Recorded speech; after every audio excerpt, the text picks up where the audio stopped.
ابن عباس رضی اللہ تعالیٰ عنہ فرماتے ہیں، حضور اقدس صلی اللہ علیہ وآلہ وسلم سونے سے قبل ہر آنکھ میں 3 صلائی عصمت کی سرما کی ڈالا کرتے تھے،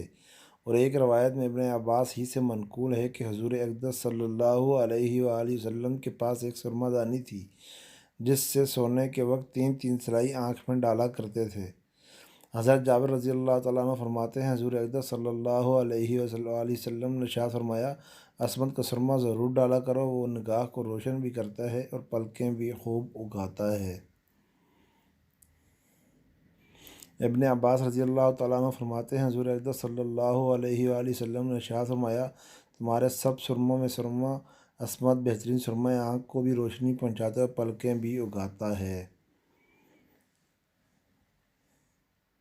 حضرت عبداللہ بن عمر رضی اللہ تعالیٰ عنہ نے بھی حضور اقدس صلی اللہ علیہ وسلم سے یہی نقل کیا ہے کہ عصمت ضرور ڈالا کرو، وہ نگاہ کو بھی روشن کرتا ہے، پلکیں بھی اگاتا ہے۔